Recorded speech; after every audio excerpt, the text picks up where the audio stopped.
Looking downfield, launching downfield, going for it all! It is close! There's Will! Speed is killed! And a big play! And a stiff arm! George Kittle! Flag fly! And Manning's going to heave one. There's a flag. Back to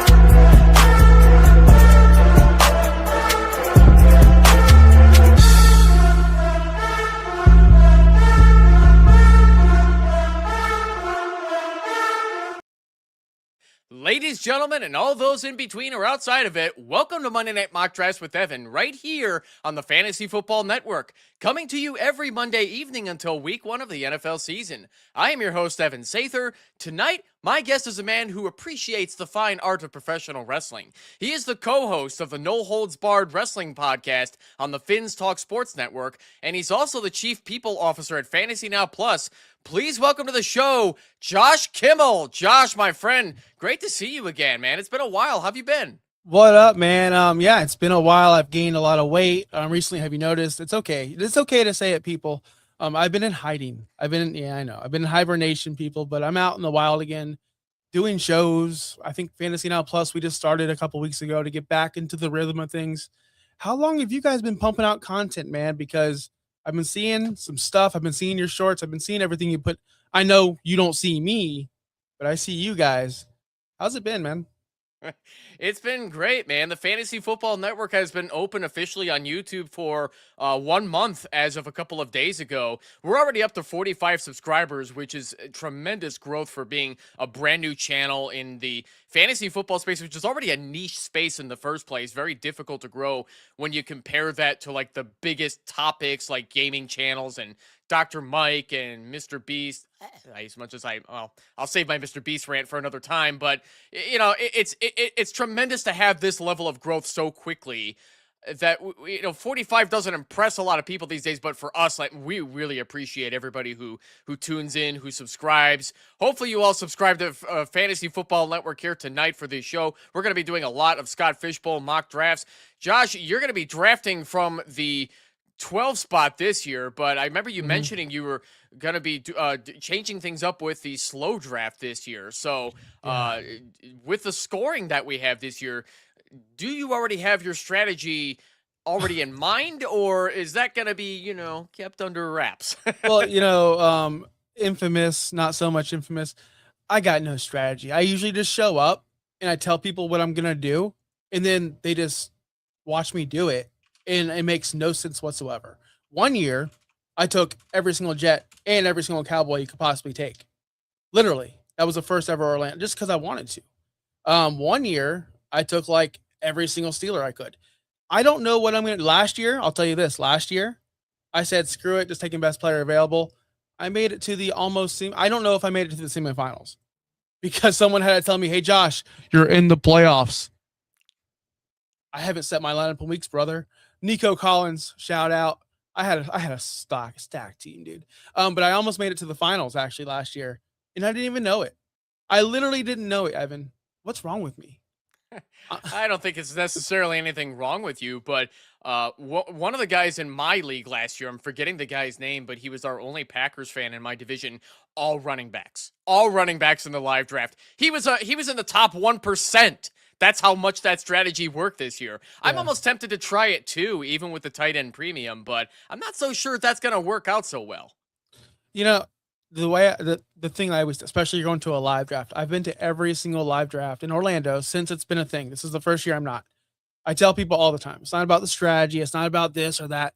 Dude, connect with people, talk to people. I've talked to so many people I never thought I would talk to, shared so many stories, so many just everything with people. And there's people that I only see once a year, and we don't text, we don't call each other, we don't even know each other's numbers, but we show up every year. And I'm upset I'm not going this year, and we hang out. And you know who you are if you're watching, and I miss you, and I'm sorry. But I hope to see you next year because this year I can't go. Man, Hey man, that sounds like me with like European trips because I love being able to go every single year if I can afford it, but just the past couple of years between vet bills and the price of living in America going up and just all these other financial obligations I've had to put those vacations on hold, and I feel bad that I can't go, but there's nothing wrong with having to take a break from what you're used to doing that you enjoy a lot, because who knows, maybe this is the one experience that you get that will actually help you, at least if not finish top 10, but win it all. yeah. I'm not trying to win it all, guys. Just trying to have fun. Honestly, Like I feel that way like in Mc- fantasy now. like Miguel just said here, the real championships are the real championship is the friends you made along the way. Ain't that the truth, Miguel? Yeah, sure is. I listen, guys. I turned 40 this year. Whatever. I'm 40 now. I've learned I don't care if I win. I just want to have fun with the boys. I that's the way. Like, I don't know what it's like.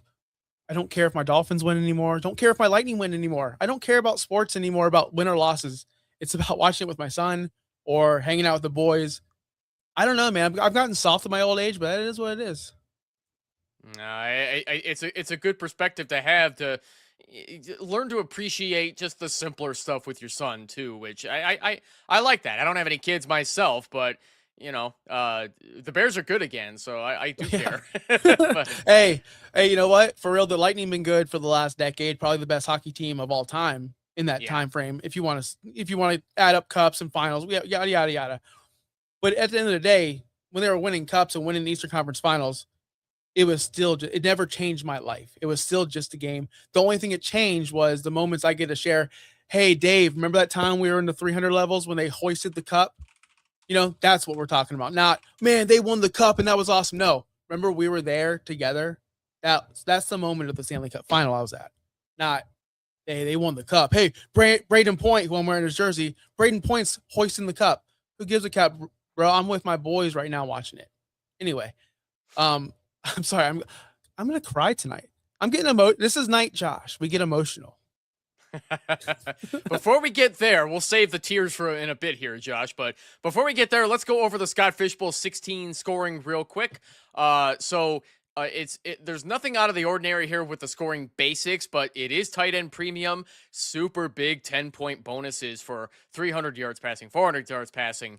You get the picture. 10-point bonuses. I can't necessarily reflect that in the sleeper mock draft, but mock as if that's the scoring here. You may have to scroll a bit here because everything's going to be divided by flex and but it should be a good time if I remember to add us both to the stage here. Josh, I don't want to keep the people waiting too much longer. Are you ready, my friend? Yeah, I'm gonna be drafting from my phone because I don't know how technology works. So if I'm looking down, I promise I'm paying attention. No problemo. So CC373737 is going to kick us off from the one spot here.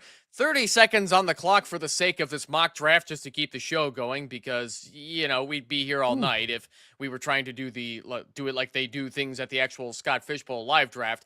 So this is the first Jamar Chase I've seen go at the 101 here. And when you're looking for those big bonuses, who better than a Jamar Chase who can pretty much catch the ball from just anywhere on the field, line up in the slot, line up outside, doesn't matter where you have Chase, he's catching that thing. How can you go wrong at the 101 with Chase here, Josh? That's a ridiculous pick. If you are playing for the bonuses, yeah, you need those players that make the big plays. Don't go safe in these first 6 picks. Don't go safe at all. We need the big plays. And Jamar Chase is going to give you that with that offense with T. Higgins on the other side.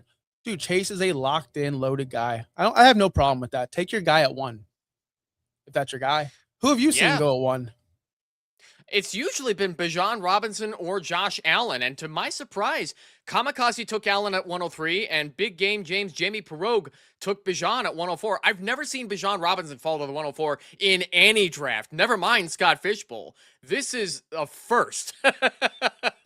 Oh my God. So I'm going to stick with my guy since day one. I've loved this guy. Because you're talking big plays, the only weapon on an offense JSN is the guy you want, especially in a high volume offense, a high volume bonus fed league. Yeah, give me JSN. I thought he'd go way earlier.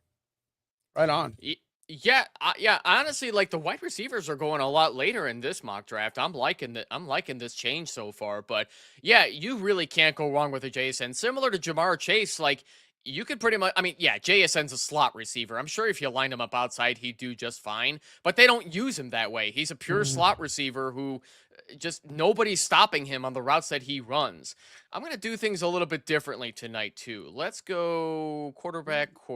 I'm just going to do that tonight. I don't think I've done quarterback yet in any Scott Fishbowl mock draft. So can I question you real quick? I'm sorry to ruin your flow. You left homeboy out there. You left the future MVP. By the way, I'm calling this right now. I think Caleb Williams is taking a huge step forward this year. And I can't believe you took Jaden and Lamar over him. I'm just shocked. That's all. To be fair, though, to myself, I'm not saying that I will be skipping out on Caleb when the real live draft happens. It's just I like to mix things up a bit, just to keep people guessing on what I'm gonna do in Chicago next month when on July 12th when that happens. All right, I'll give just you in case slack. anybody's watching. I just got sniped because I had my eyes on Trey McBride this entire time, but I have to pivot, and why not go with the other only weapon on his offense, Devon Achane, because I'm a fan of Achane. And I do think, and I'm a Miami Dolphins fan, and I do think he's going to set some records this year. Dude, Devon Achane has been one running back that a lot of the fantasy analysts have been trying to get off of. There's a lot of talk about selling him because of the fear of this Miami Dolphins offense, and I don't get it because Devon Achane is going to be that offense this year. Forget Greg Dulcich and whoever else are lining up at wide receiver. Josh, is there any? It sounds like to me you already said it, but there's no reason to be doubting Achane. He's going to be getting practically all the important work in that offense. He's a pass catcher. He's always been a pass catcher. This isn't going to be something new. Malik Willis is going to get him the ball. He's the only game changer on that team. Guys, Adrian Peterson's entire career, he played on a bad Vikings team. Running backs can succeed on bad offenses.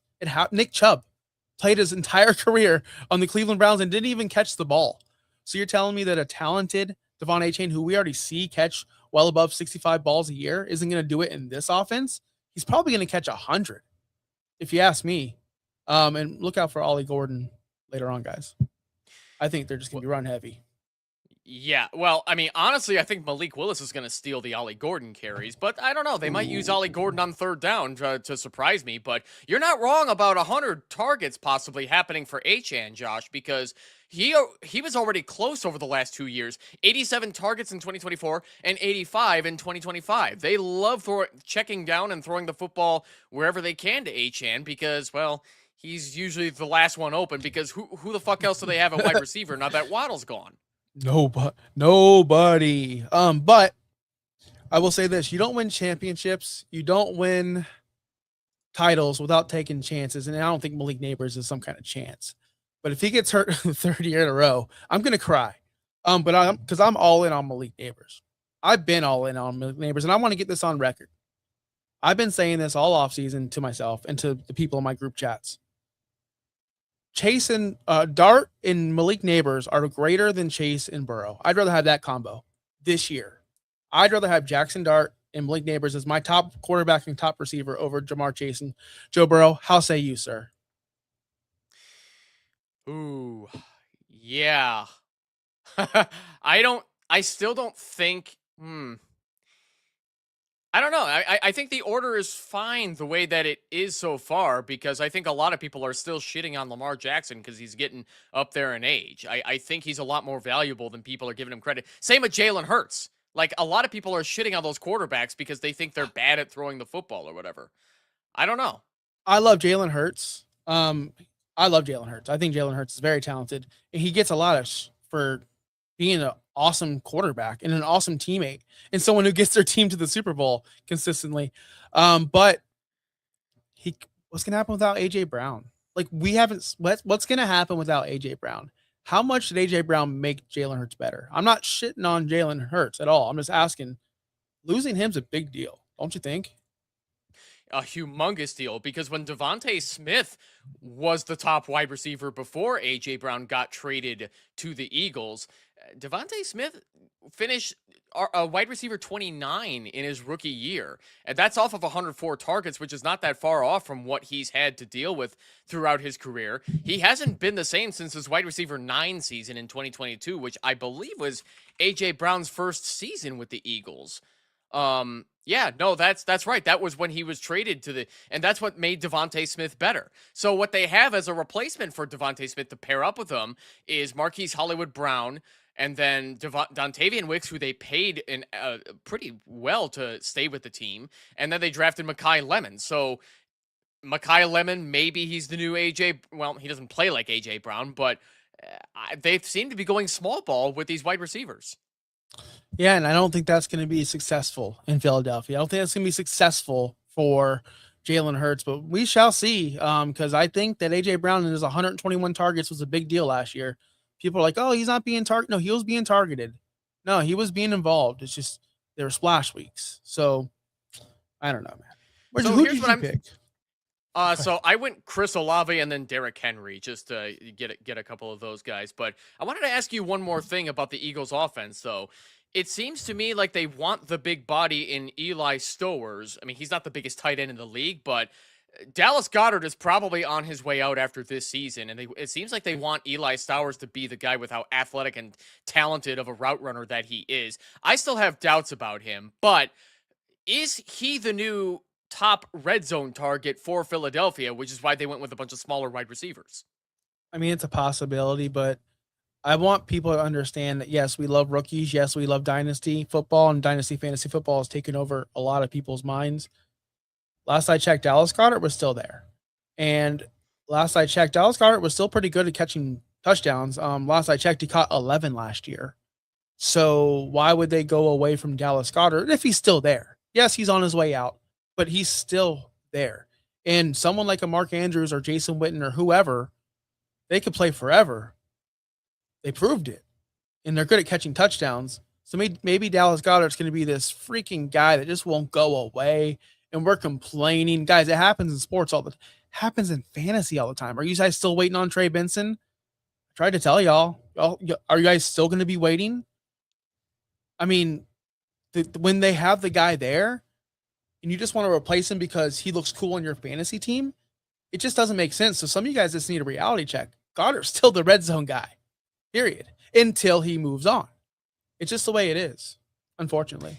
It's not the popular take that you just put out there, Josh, using the Cardinals as the example, but honestly, you're not wrong in many instances about that, because that's what happens in Dynasty. People get too infatuated with the shiny new toy in these rookies, hoping that they do something, and then nothing happens, and then they just tank their teams and draft more rookies. They never win their Dynasty leagues. That is if they stay longer than 2 seasons. A lot of these jabronis end up rage quitting in like a year or two anyway, leaving a big mess for somebody to have to inherit the team. But I love that you remind people that veterans matter too in not only just dynasty leagues, but I mean, Scott Fishbowl, you have to take a shot on veterans too. Like, rookies ain't going to get it done for you here necessarily. Not all the time. And people just, it's this new age of instant gratification. Everything's instant gratification. Anything. Like, it's ridiculous. Just, I can go on a whole take of our society, but it's just ridiculous that we go, oh, this guy has to be good now. Sometimes players take a while. Sometimes players need time. Sometimes there's a player ahead of that player. And we need to understand, yeah, he was great in college. Yeah, he looks good in camp. But we're not in the coach's room. We don't see it. We don't know. And it's just so funny to me to watch people. Like, people were raging about James Conner forever. I give that example of Trey Benson. I'm like, guys, Conner is still putting up massive numbers. Why would they get rid of him? Why would they? It doesn't make sense. If your lawnmower guy, if your lawn guy is doing an awesome job, why would you go try to look for some 17-year-old? No, he's doing an awesome job. Why am I going to replace him? And I think us fantasy managers get really, really anxious because we think it's time. It's not. It's not. No, you're absolutely right about that too. And honestly, coming back to the Dolphins for a bit, I suspect that's why they signed Malik Willis to that 3-year contract, because they want to get their guy for 3 years, wait until the 2027 rookie draft to go get their new quarterback, let him sit for 2 seasons behind Malik Willis, and then hope it works out, because it ain't gonna be Quinn Ewers, man. No, it never was going to be Quinn Ewers. But I will say this about the Malik Willis: I think they do have faith in him, and I think they do want to give him a real shot. I don't think it's going to, work out the way they want it to work out. I mean, they're probably going to be the maybe second. You know what? They might surprise us to win 5, 6 games. They might squeeze some out, but I doubt it. Especially with their roster right now. But I feel bad that people are just giving Malik Willis no shot. Right. Where Jacoby Brissett is out here holding out for a freaking contract. Again, I bring up the Cardinals. Like anything's possible. Anything's possible these days. Hold on, let me pick real quick. Yeah. Oh no. While you're picking here, Martin Tamero also mentions you don't give someone the highest contract in NFL history to play James Conner. I'm not 100% sure what that means, unless you can read into that better than me, Josh. But Conner did get paid fairly well by the Cardinals. I don't know what that means, but I will say I hope he doesn't mean I'm thinking about the new rookie they got. I'm sure they're gonna play him. But I don't know what that means. But yeah, I will say yeah, because Jeremiah Love did get a pretty nice rookie contract too. But I know he's gonna be the guy. I'm not saying he's not the guy. What I was saying is, at the time, 4 years ago, whenever Trey Benson was drafted, I remember everyone going nuts about this guy. I'm like, James Conner's freaking good at football, guys. Like James Conner's okay. And then the rest is history. That's what I'm talking about, Martin.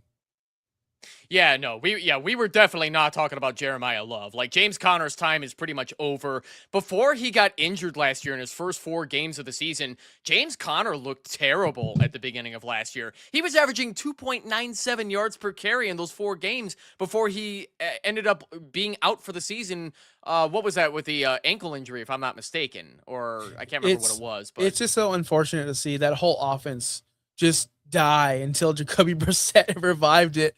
I don't understand it. I'm a big Kyler guy. Like, I know you know that. I'm a big Kyler guy. But man, why couldn't he ever be good? Why couldn't he? And I'll tell you guys why. He's on the Arizona Cardinals. The Jets, right? Oh, we make fun of Justin Fields and we make fun of every Jets quarterback of all time, right? We make fun of them. The Cardinals are like worse than the Jets. They're like way worse than the Jets. Why don't like someone like the Browns, right? We make fun of their quarterback situation, but they give like Baker gets slack, or Kyler gets no slack. What is it? Why do people hate Kyler? Well, you just said the word slack, and that's what Kyler does best. He doesn't have a good work ethic, and the Arizona Cardinals saw that. They paid him the bag, and they had to retract their quote unquote homework clause because he was just not doing his job watching game film, which every great NFL quarterback like goes out of their way to watch game film, whether it's Phillip Rivers or Peyton Manning. Like, they're all like making it a part of their lives, where Kyler Murray was just known to like watch YouTube, play video games. Like, he just wasn't taking it seriously. But so are you thinking that Minnesota Vikings Kyler Murray is going to be different? I've already proclaimed it. You're going to hear it 10,000 times. He's going to be QB1 on the season, baby. He's going to be you're laughing now. You guys are laughing now. When Kyler Murray is QB1 with Justin Jefferson, and they gritty all over your candy asses, come to me. Come to me, because I'm usually right. Evan, you know this. Who called Daniel Jones? Who? That's right. It was me. And everyone was laughing at me then. Remember? I fucking remember. So I make these stupid, bold statements, but there's some kind of reason behind it because of the position they're in. Daniel Jones went to Kevin O'Connell for just that small amount of time in Minnesota before he went to the Colts. And that enough told me, and they wanted to keep him. That enough told me to go, oh, he's going to be good in Indy because he's going to get it. Because Dayball's a disaster. The Giants were a disaster. Yeah, they were. Yeah, he almost got Jackson Dart killed. Yeah, and Kyler's going to go to Minnesota. I promise you, Evan. He's going to be good. I hope. I will definitely, like, dude, if Okay, I'll put it to you this way, Josh. If he finishes QB1 on the season, I will never doubt you about anything ever again. Like, that will be my hard line. Kyler Murray, I don't think is going to be having a top 10 season ever again, but I could easily see like maybe quarterback maybe quarterback 12 at best if he can get it going and he plays all year and he plays all in front of JJ McCarthy all year, because that's what this looks like to me. What the Minnesota Vikings are doing, having Kyler Murray on a cheap 1-year rental so that McCarthy can develop behind a veteran and hopefully turn into something, being that the Vikings kind of spent a 10th overall pick on the guy a couple of years ago. They kind of want JJ McCarthy to work out, right? I don't think they do, brother. And I'll tell you why. They wanted to keep Darnold. Fact. They wanted to keep Daniel Jones. Fact. There was smoke and fire with Aaron Rodgers. There was. They started Carson Wentz over JJ McCarthy when McCarthy was healthy last season. That's a fact. That's 4 facts I just gave you. Well, 3 facts and 1 rumor. They were doing everything possible to not start JJ McCarthy. They would have started Sam Darnold. They would have started Daniel Jones. They would have started Rodgers. They did start Carson Wentz. That tells me everything I need to know, man. Like, it really does. Carson Wentz was not only washed up, but he looked terrible with Kevin O'Connell's system. Kevin O'Connell was being called the quarterback whisperer because Sam Darnold was showing how great he can be when you give him Justin Jefferson, TJ Hawkinson. I don't like Jordan Addison, so I'm kind of hesitant to give him much credit, but he is a good deep ball guy when he gets open and he runs his routes correctly. So, yeah, Sam Darnold showed that he can function with an offense. He won a fucking Super Bowl with the Seahawks. That's how good he is.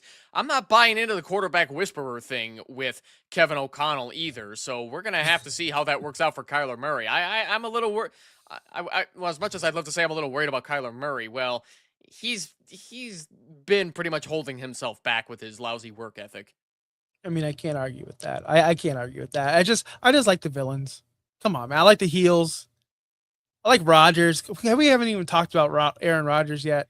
Gosh, man. I love bad guys. Man, see, this is why I had to have you on, Josh, because I knew you were going to come with some fresh takes, and even Packers fans don't like your Aaron Rodgers takes, but like you were just saying, man, you always go for the villain, right? Yeah, I mean, they're more fun. They have more fun. And you know what's funny about Rodgers specifically? I mean, we won't get into his amazing numbers from last year, but wouldn't you take 24 touchdowns, 7 picks? Like, wouldn't you be happy with your quarterback? Because I did on Fantasy Now Plus. I was like, hey man, who had more touchdown passes, Bo Nix or Aaron Rodgers? You would clearly think Bo Nix. No, Bo Nix had 25 touchdowns. Rodgers had 24. Like, in real life, wouldn't you want your quarterback to have 24 touchdowns and 7 picks? The answer is yes. Rodgers is still good at football, and people just hate him. I don't know if I go as far as to say that he's still good at football. He's just okay now. He's got a good arm, but that's really about it these days, man. I don't know if I agree with that so much, but I'm actually looking at last year's numbers right now, where Rodgers did throw 24 and 7. Drake May threw 31 and 8. Yep. Despite the fact that Drake May has wheels and Rodgers does not. Yep. But I just realized that his Rodgers' rushing numbers last year were abysmal too. 21 for 61. Bro, how old are you? I'm serious. I'm 40. It's freaking hard to get out of bed. He's like, what? How old is Rodgers, man? It's hard to run with that age, especially those fast linebackers. He ain't outrunning nobody. And it's not like he was doing that in Green Bay either. That was never his forte, even in his 20s. But yeah, Rodgers is 2 years older than us. Just just like Josh just mentioned, I'm 40 as well. It's been good though. I've enjoyed 40 so far. I hope you've been enjoying it too, Josh. No, don't. Hey, kids, if you're listening, don't lift weights and don't go heavy, because you'll mess up your discs in your back like I did. I have no cushion in my bottom ones. It's the worst, dude. Damn. Which one were you doing when it happened? It's this combination of a lot of squats, because at that time period I was just doing every Monday, Wednesday, Friday, squats, deadlifts, bench. That's it. And just for hours and hours and hours. And then that much on your back over and over and over again, if you're not properly trained, you're gonna mess up your back. I'm not Mark Henry. That's what I found out. It sounds like you overdid it too, just with not giving yourself enough time to Yo, rest. I was fucking jacked though. Like I was jacked. Like I was freaking yoked. So at least I had that for like a good 20 days. Jamie giving us the worst advice here. Like it's so stupid, guys. Like I'm saying, like my son, I'm like, dude, don't work out. Like you're just gonna hurt your body. Like just be healthy. Just eat better. Just eat whole foods. Don't eat processed stuff. Drink water. You'll be healthy. But it's interesting, Josh, as you're making your next pick here. I Oh, do shoot, squats I'm and fucked. I do squats and deadlifts once a week as well. I mean, I lift 3 times a week. I'm a Brazilian jiu-jitsu guy too, so I'm doing jiu-jitsu 3 times a week and lifting 3 times a week, and then I get in some 30-minute easy runs whenever I can. But yeah, I'm just doing those like I'm not necessarily maxing out because when I'm doing squats and deadlifts, like I have to do jujitsu later, so I don't want to kill myself before I have to go try not to get choked out, or I'm trying to choke other people out. But it just you can absolutely do it well as long as you're not you know going above and beyond like you were trying to do. I wasn't trying. I was doing. It hurts. Listen, to be all realistic, like seriously, I am seeing a chiropractor like every other week, and I'm getting back into it, and it's just like, man, when your pelvis is now tilted this way, and your spine, your lower two discs, when I took X-rays, have literally no cushion. It's kind of you gotta change. You just gotta change it up. So I'll just do cables, and that's it, man. Just cables and free weights and body weights. No more squatting for me. Yeah, man, just whatever your body can handle these days, and there's nothing wrong with the cable workouts either, as long as they keep you healthy. You don't Yeah. have any room for error to mess things up. No, yeah, I have a the rack in the garage with all that crap I bought. So it's been fun times, Evan. But you know what? You know what's more fun? You know what's more fun? Watching these men do all that stuff. That's what made me do it, Evan. I love seeing like Saquon Barkley and all these strong men do all their strong man things. And you know who I can see doing that stuff? My next pick. Yes, there it is. I freaking love this guy. And I want him to be a thing so hard. Mm. He's one of my guys.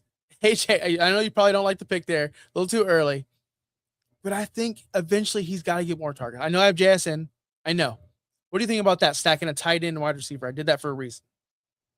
Honestly, like where you got AJ Barner, I love where you got him, because I think a lot of people are still sleeping on him. There's still people thinking that the other guy that they have, I forgot who they what's the name of the guy they drafted? Elijah Arroyo, I still think has some dynasty people believing in him. Elijah Arroyo is just Noah Fant, people. He's not going to turn into a pass catcher. Listen, every time that's why I go, I need to get back on social media so I know who to avoid. Because when I hear all the new hot guys, like, okay, avoid. I do it all the time, and it works like magic. Guys, I'm not a professional. I just do the opposite of what I see all the trendy people doing. That's it. Elijah Arroyo cost so many people so many second-round picks in Dynasty. He's a nothing. I had not much faith in him from the very beginning. He was one of the guys I wanted to avoid too, because I was super impressed with what AJ Barner was able to do. He was a fourth round pick too, and AJ Barner is definitely tight end one in that offense. I don't think it's going to be anybody else. Elijah Arroyo is probably going to be a good blocker and like a secondary tight end pass catcher, but he's not going to get more targets than Barner. I don't care what people say. No, me either. But guys, don't be me. Do not punt running back. I am struggling at running back. No, I'm not. Well, Never mind. I have Achane.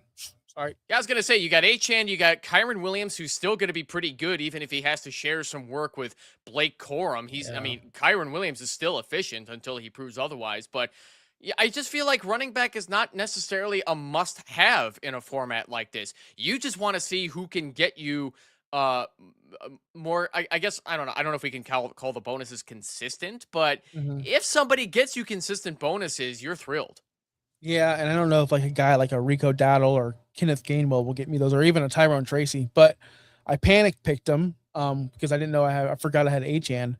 But you're right, man. Like But you need to get these running backs because they fall off like flies. You don't want to be the guy without the running backs or gal. Well, I mean, it's all flex and super flex anyway, so you could go 0 RB if you wanted and see if that worked Yeah. out. Yeah, I guess you did. Yeah, you got me there. You got me there. I'm still traditional. These weird like drafts. Scott Fishbowl. I know he does it every year. It's hard to get used to because you draft so long traditionally, and all of a sudden you're in this weird draft. It's like, oh, okay, yeah, right on. What's your video game of choice in the live draft, Chicago? I will be participating in the You Don't Know Jack division in Chicago. I have You ever played? You played that game, right? never heard of it. Oh man, you are missing out on the greatest trivia game series of all time. It's been great since the 90s. Oh, is it the DVD thing?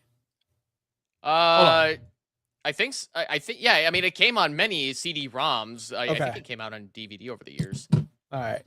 Yeah, I never played it, unfortunately. Dang. Yeah, you got to get your hands on a copy of it, man. It's a fantastic game. I'd play it. I'd for sure play it. I'm in Charizard. Pick number 12. I think it's cool that he just put a bunch of Pokemon in there. Like, I'm gonna get the GOAT. Why would I not get the GOAT? Like, come on, Charizard. I think I always remember you to be a Charizard guy, so it seems like Orlando, or not Orlando, but I mean the online draft. It seems like that just worked out for you. Yeah, sure did. Because last year, in the Orlando draft, it was like what sports teams last year? They had like the worst sports teams of all time. They had like a WNBA team or something. No, they had like soccer teams or something like that. What gives? What gives? That had no team. There was no Tampa Bay Lightning. That was my complaint. The greatest hockey team in the last decade didn't get a team in the Orlando draft. I was very upset. I let Zach know. Yeah, I let Zach know. Wow. How do you drop the ball, or in this case the puck, on that? Yeah, I let him know. I was pissed. So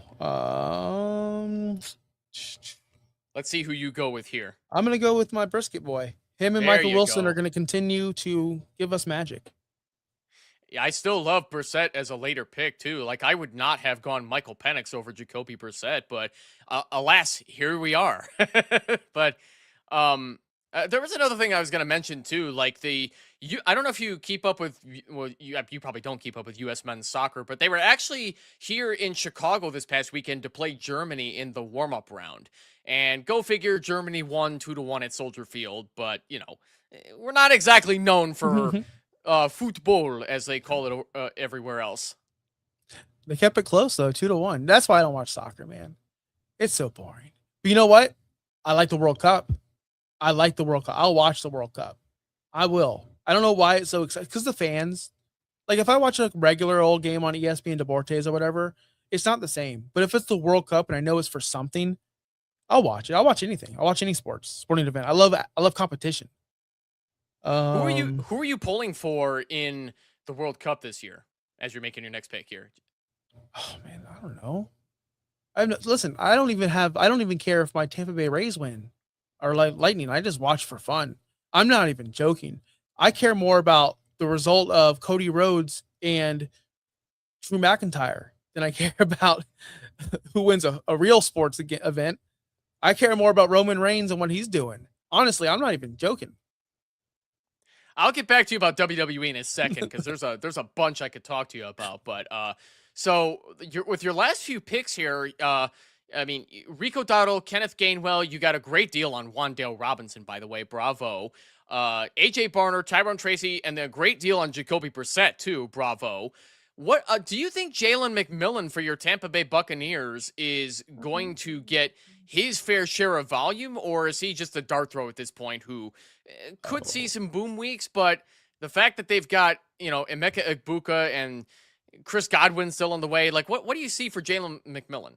I think people are sleeping on Jalen McMillan. I think he's a very great asset. I think he's going to be a good Buccaneer for a very good Buccaneer for a very good long time.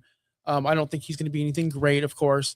And guys, they lost Mike Evans. Like that. This is a tragedy. This is a disaster. And he went to the 49ers and they need to fill it in. And I'm sorry. I was an Emeka Egbuka guy last year over Tet McMillan. That was my biggest stance, is Emeka Egbuka is better than Tet McMillan. And he proved me wrong. Tet's the better player. and Mbuka can't handle the pressure. And if you look at his fantasy output, it looks good, but it was in splashes, dude. Like, it was in splashes. He wasn't consistent at all. Godwin, he's like 30 years old now, can't stay healthy. At some point, McMillan's going to be the last man standing. And last time he did that, guys, his rookie season, he scored 10 touchdowns. I'm a believer in McMillan. I think he's going to be a guy here. So you're not at all concerned about McMillan's neck injury, which is typically when they start to decline once they injure their necks, especially running backs. So you're not worried about that at all for McMillan. I'm always worried about everything, about injuries wise, but I've always seen, like, I'm worried about Patrick Mahomes coming back still. Like, but we've seen a billion people coming off that injury now. I just have to believe that this kid is not done yet. People can still believe, right? I can still believe. He's so young, dude. Like, that's so sad if it's like already done for him. Like, in just at a moral standpoint, I can't root for that. I can't think about that. I got to think about the positive, Evan. But you do bring up a good point. You do. A lot against him. Yeah, but you know who else brings up a good point? Jamie Perogue. He thinks it's Ted Hurst season. Yeah, I know. What do you think about Ted Hurst? Yeah, he could be the guy. Like, I'm not even going to argue, or yeah, he could be the guy. Like, he's definitely a guy that people are excited about here in Tampa Bay. 1,000%. 100% people are excited. But again, it's a rookie. People get excited about who was that one guy? Traylon Burks. You know, people get excited about a lot of guys. But we've seen McMillan do it. You've seen it. Yeah, it's there. Traylon Burks is an interesting one, though, being that he's still a Washington Commander. He was making some sweet catches toward the end of the season. They didn't go to the playoffs as a 5-12 team, but he had an amazing catch against Denver in Week 13. It was his only catch of the day, but I don't know, like the fact that he's getting 4 or 5 targets in that offense. Do you think the Commanders are moving forward with Traylon Burks, being that they went away from Deebo Samuel? They didn't bother re-signing him. Yeah, I don't know what they're thinking over there in Washington, to be honest with you. But if this guy can get a second, hey, if Baker Mayfield can get a second chance, if Geno Smith got a second chance, anyone can get a second chance. But I will say this. I don't like what they're doing in Washington. I think it's a mess. I want to stay away from Jaden Daniels. I know he's a great quarterback. I understand all that. But what have they done to make you feel better? What have they done to make you feel like, I want to draft, or I want to root for this guy? I got to pick real quick. Well, to answer that question while you're picking, getting rid of Cliff Kingsbury as the offensive coordinator is a positive in my eyes. Yeah, I mean, but you're already at the rock bottom, so I guess there's only nowhere else to go up but up. I do like the Rachaad White move. I like that. I know he went over to Washington. I think he's a good player. But what have they done on the offensive side, whether it be a receiver or tight end, that you go, I can't wait for Jaden Daniels to come back and shock the world? I don't see it. Chico Okonkwo. I don't see it. I like Chig, though. I'm not even joking. Like, I like him. I don't think he's going to be a top 15 tight end necessarily, but I think he's a sneaky tight end, too. No, you're not wrong. Like, but here's the thing. Every tight end's a sneaky tight end, too. Like, if you look at it, it's McBride, Bowers. Okay. All right. Then it's Loveland. All right, cool. And then everybody else. Then everybody else. They all just fall in line. And it's all a S show every single week. Oh, am I going to start Hunter Henry? Oh, he's going to score me 7.6 because he's going to catch one ball for 16 yards and a touchdown. Like, cool. I hate tight ends, dude. That's why I grab McBride early every single draft. Because I don't want to play with it.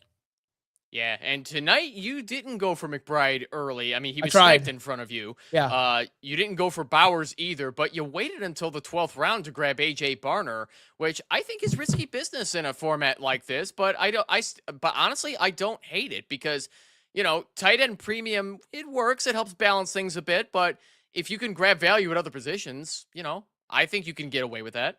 Yeah, I'm not really a big, again, if I don't get McBride or Bowers, I kind of just go, I don't care. I'll just take a shot because, like I said, they're all the same. The difference between tight end, 8 and 15, like, what is it? Like, what is 1.8 points per game? If it's even that much. I don't have it in front of me. I'm too busy trying to pick. Damn, Kirk Cousins. Yeah, go for it, bro. We got a couple of questions I will get to after you finish your point, too. Well, they're not questions per se, but one of them is a comment. You know what? You know who I'm going to pick here? I'm going to get hate. I don't care. Um, I've been saying he was going to be the starter. Listen, you might not like it, but he's a starter, and he was always going to be the starter. They paid him to be. They have to. Yeah, that was my whole point for the last 2 years. Every single startup, and I get this all the time. Every single startup I've done for the past like 2 years, I've drafted Watson, and I get the same crap. Oh, he's gonna play again eventually. Eventually, he's gonna have some sort of value, and if I can get him in the 22nd pick or 22nd round, I'm gonna pick him. But here we are. Yeah. I want to get to a comment that Enchiridy off. I'm hoping I'm saying that right. They say that 0 RB is the plan unless I see a great value somewhere. Josh, could you see yourself skipping out on running back entirely once you do your slow draft? Oh, for sure. I 100% could. And it also depends on what if everyone else does that? That's the problem, Evan. People are like, oh man, you don't want to go running back. That's the deal. But guys, Achane can literally catch more balls than AJ Brown. Achane can literally have more receiving yards than AJ Brown. Like, this is possible. We've seen Christian McCaffrey have 1,000 yards in receiving. Like, this is possible. And Achane's the kind of player like that. So I think there's a line that you need to like establish. I'm not taking a running back after X player. But then again, you're pigeonholing yourself to a plan, which I don't like to do. As you're making your next pick here. You know what? You're such a good host because I would have just let that go. Well, it auto to Sean Tucker anyway. Since you got the accidental auto draft, let's get into Sean Tucker. Do you like that pick? I like him, the player, but I don't like the pick because Todd Bowles is a complete moron and he doesn't understand football. And Sean Tucker is a very good running back. But you know what? I like all the running backs there. I got Kenneth Gainwell as well on this team right here I just drafted. I like Bucky Irvin. If I could have drafted him, I would have. I like what they're doing in Tampa. I think last year we saw a jumbled up offensive line that didn't have consistent players or injured. They were all injured. And therefore, all the running backs suffered. Bucky Irvin missed like half the season. We came back and balled out. I just love that Buccaneers offense. I don't love the Buccaneers offense anymore without Mike Evans, but if they can prove me wrong with Emeka Egbuka leading the way, then they will shut my ass up because I don't have faith in them anymore like I did when they had Mike Evans making them a great offense, because that's how much Mike Evans mattered. No, of course, yeah, Mike Evans is a big deal, but he wasn't half the player he was. He only played 8 games last year. And honestly, we did see him fall off. He's lost a couple steps. I think they're going to use him well in the red zone in San Francisco. I think he's going to do very well. And I hope that Kittle, hopefully he plays well if he's healthy, which he never is. And I hope that Christian McCaffrey can stay healthy because I want to see them win a Super Bowl. Like, as a person that doesn't root for teams much anymore, I would like to see the 49ers win a Super Bowl. I think that'd be super cool for those players. I like Brock Purdy. He's been through a lot. I like the 49ers when they're not playing my Bears. And honestly, I wish the NFC Championship last year was Bears 49ers because we needed a rematch so badly from what we had in the regular season where there was just no defense being played. It was just back and forth scoring all game.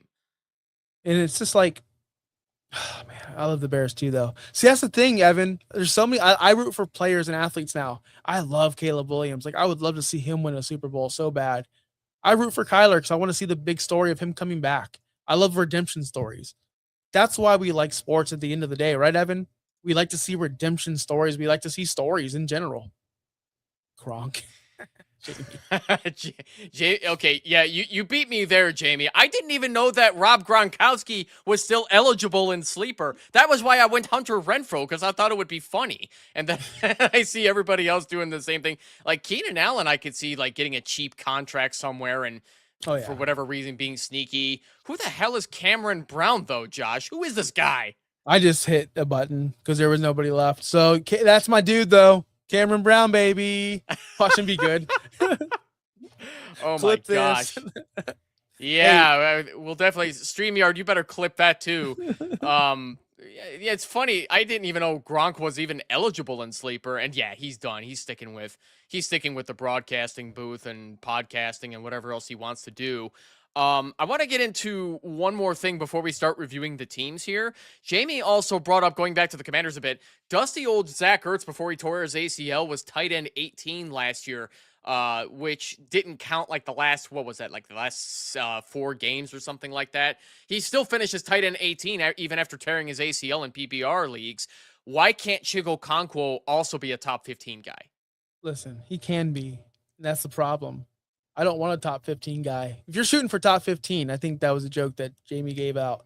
Seriously, because if you're shooting for a top 15 tight end, what are we doing? You just want to kiss your cousin all night? Because I'm shooting for the moon, buddy. Like, you can have your top 15 tight end. I'm being realistic. Like, that's why I don't get infatuated with these guys like Chig and who else? Like Kyle Pitts. Like, yes, he's doing better than what he was, but okay, tight end 8, tight end 5. I don't know where he finished. Probably tight end 3. Where did he finish last year? But the point is this. Give me McBride or give me Bowers or give me nothing. I'll stream. Period. So you don't love Colston Loveland, Tyler Warren, Tucker Kraft? I mean, I do, but I'm not going to take them where they're going. He's usually a skill player that I prefer much more because, like, I do love those guys. Don't get me wrong. But where they're going in drafts, usually, like, I stay away from the middle ground. If I can't get top tier, I don't want to settle for middle, so I'll take the scraps. And the scraps mean usually Chig, back in the day with Tennessee, we'll see where it is Washington, but it's usually guys like Hunter Henry. I'll play with him. Yeah, he'll score me a touchdown. I'll try to find AJ Barner. Like, I'll just stream because at the end of the day, I can get a Brees Hall. Like, where is Brees Hall going to Tucker Kraft? I don't know. But if they're anywhere close, I'm taking Brees Hall every day of the week. Every day, because he has a bigger opportunity to win your league, to win your week than Tucker Kraft does, to me. Well, when Tucker Kraft gets back from his knee injury, we will have to see how well that holds up as well, because he pretty much is that Packers passing offense. Yeah, I know now he is. Man, poor Jordan Love, dude. What a tough career. Has to sit behind the greatest of all time for so long, and he finally gets his shot. And now he's getting the Aaron. So here's the difference, guys. Here's the difference between Aaron Rodgers and Jordan Love and everyone else that you love. Rodgers had to deal with this crap his entire career and made it work. Love is dealing with it now and can't make it work. They don't get these guys skill players. Well, at the same time, Jordan Love is also not somebody who goes on like peyote retreats and goes on a podcast every week to talk about whatever. You know, he's not exactly Aaron Rodgers either. He plays more like Brett Favre of all people. Yeah, that's correct. But hey, we can't be hating on this guy's personal life, man. Let him do what he's going to do. At the end of the day, he's just going to do what he's going to do. I saw some clip. I don't know if this is true or not with AI. I have no idea. Where he told some kid, like, he almost hit him with a golf club. He's like, hey, you almost hit me. He's like, almost doesn't count. You're damn right, man. Almost doesn't count, kid. You should be lucky. All right? You know what? Our dads told us that. Our uncles told us that, right? We need to get tougher. We need to get tougher, man. We need to be a tougher society. I'll come back to that one later. I'm not sure if I can add anything to that, but aside from the funny picks that we did in the last couple of rounds, there was also some incredible screaming big value picks that I wanted to cover as well. JWN71 grabbed some incredible value toward the end where Deshaun Watson is, who knows if he's going to tear his Achilles tendon again this year, and they'll have to go back to Shedeur Sanders. But Pat Freiermuth and Greg Dulcich are two incredible tight end values that I think a lot of people just plain forgot about because of ADP. I'm a big Cade Otton fan too, but to get these two tight ends in the last couple of rounds, bravo, JWN71. Those are incredible picks. What do you think about those guys, Josh? Yeah, in all seriousness, I was just ragging on tight ends, but let's be realistic. When guys are taking DeJon Stribling and Pat Bryant, homie's getting Pat Freiermuth, who's going to get real legit targets. While we're taking Keenan Allen and Jalen Wright, homie's taking Greg Dulcich, who's going to get well above 60, 65 targets. So yeah, these are incredibly value picks, and I don't think it's going to happen in real life, but well done. Another late round pick I liked a lot was by CC373737, Kirk Cousins at the 20.12. Kirk Cousins is likely going to be starting at quarterback for the Raiders this year because Clint Kubiak, their head coach, even came out and said that he doesn't want to throw Fernando Mendoza in too early. He doesn't want to throw him he didn't say throw him into the fire right away, but that's what I'm saying. That's my way of interpreting it. He doesn't want to start Mendoza right away. He wants to ease him in. So Cousins Josh, do you see him starting all season long for the Raiders, or do we see Mendoza take over? While Cousins is healthy, And that is. I would hope to see Cousins stay because that feels so bad for that guy. He was good in Minnesota and people didn't want him. He goes to Atlanta, they automatically just draft Penix, and now he's stuck in Las Vegas. I hope he gets a shot, but I don't think he will. We all know 2026, we want it now. That's my quarterback, and I drafted him, and I want him now. Eventually, we're going to get fans chanting his name, and the brass and the front office will put him in. Eventually. So, no, Cousins will not play all year. Yeah. So you brought up Michael Penix too, and we also pointed out that Salty K Salts drafted Penix at the 14-5. You got Jacoby Brissett after him, which I think is way better value than Michael Penix. But if we go back to Salty K Salts' team here, he happened to grab Penix as his third quarterback. Not over, but in between TJ Hawkinson, Terrence Ferguson, and Eli Stowers. So, being that his first, actually, three quarterbacks are Burrow, Dart, and Young, what do you think about the way he played these later rounds here? Do you think a fourth quarterback is necessary for only two superflex slots? Yes. Yes. How many quarterbacks get hurt every year? All of them. All right, now let's go to all of his quarterbacks. Who gets hurt more than Joe Burrow? Nobody. That's why I hate Joe Burrow. And when he does play, he scores like 8 points. Who's going to get hurt more than Jackson Dart, CTE guy? Nobody. Like if you have your top two quarterbacks who you're projecting to get injured because they always do. And Jackson Dart, I know it's been 1 year, but the way you play, it's probably going to happen again. And then he's got Bryce Young, little boy Young. I like him, but he's nothing special. So you have to shoot your shot with someone like Penix because he has that arm. He could do it. He's got the weapons, Drake London, Kyle Pitts, Bijan Robinson. But can he put it all together? That's what that pick was. That was I have a security blanket with Young. He's mid. I have two superstars at the top, but they're very injury prone. So let me give me my dart throw, back pocket, secret weapon that may turn out to be something. I don't hate it. Well, if the worst happens to these quarterbacks, like you would be predicting, me personally, I don't like to predict injuries because nobody's actually injured until they actually are, and players play through injuries all the time because you don't want to lose your spot in the NFL, right? I didn't. Did I predict an injury? If I did, I'm sorry. I don't want to, but if you're looking at prior history, I guess you know what I did predict an injury. God, I'm such an asshole. I'm sorry, but it's this reality, man. Like Joe Burrow's always going to get hurt. Like in week 3, like hasn't it happened every single year? Hasn't it? Am I crazy? No, seriously. But having 4 quarterbacks does hold up your roster. But we have such deep rosters. 20 picks.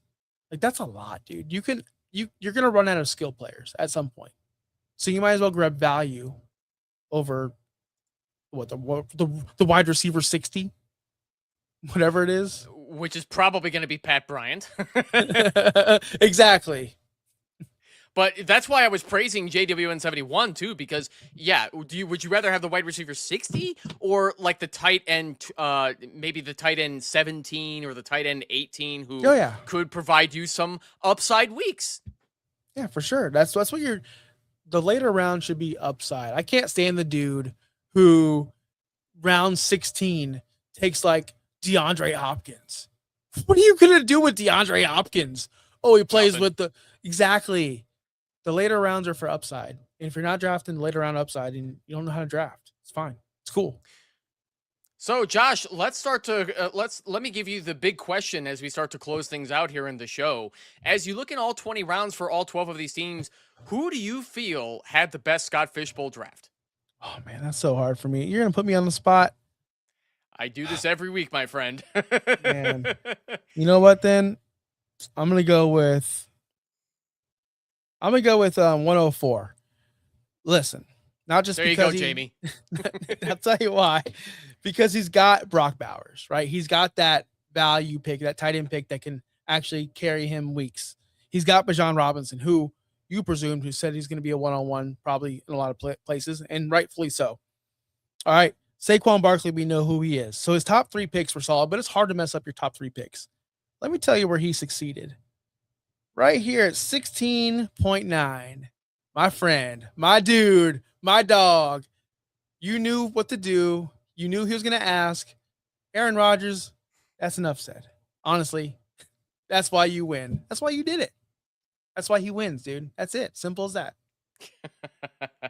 Well, we'll have to see what Aaron Rodgers does with this new look Steelers team. But as much as I'd love to ask you more Steelers questions, Josh, I unfortunately we're running out of time here, so I got to start to wrap things up here as we hit the 1 hour point. So, ladies, gentlemen, and all those in between or outside of it, this has been another episode of Monday Night Mock Drafts with Evan. As I pick the right screen here. Once again, I'd like to thank my guest, Josh Kimmel, for joining us this evening. Be sure to follow Josh on Bluesky at joshkimmel.fantasynowplus.com. That's the handle for Bluesky. Be sure to also tune into the No Holds Barred Wrestling podcast if you are into professional wrestling. Him and why am I forgetting? Bobby Melendez. Mr. Bobby Melendez. I haven't seen him in so long too. They've run a really good wrestling podcast as well. And Josh, when will the folks see you again going live on Fantasy Now Plus? Wednesday noon. We're gonna do another Scott Fishbowl draft, mock draft. That's what we're doing. Wednesday noon. Justin Barley, myself. Check us out if you're on your lunch break. We're live. We're gonna be kicking it off pretty soon. The season live Monday, Tuesday, Wednesday, Thursday, Friday, Saturday, Sunday, every single day. So we got a lot of content. We have a giraffe guide coming out. We got a lot of stuff going on at fantasynowplus.com. And if that's still a thing, sorry, Justin. Also, Super League. We have our own charity league, Super League. Join that. I don't have a link. Justin's going to be super mad at me, but just Google it, kids. It's a big deal. You know it. That's where you'll find it. Just Google it. Wise words have never been said. That's often an answer you can give a lot of people who ask questions that can easily just be found with a Google search. That should pop up as the first one. So, folks, we are going to wrap this up for tonight. Be sure to tune in next week for another Scott Fishbowl mock draft with the great Joey Wright of the Football Guys. Oh, Joey Wright. Be sure to join the Fantasy Football Network Discord server, link in the description, if you'd like to join us for that particular mock draft, me and Joey. This has been Monday Night Mock Drafts with Evan signing off. Have a great night. We will see you all next week. Take care.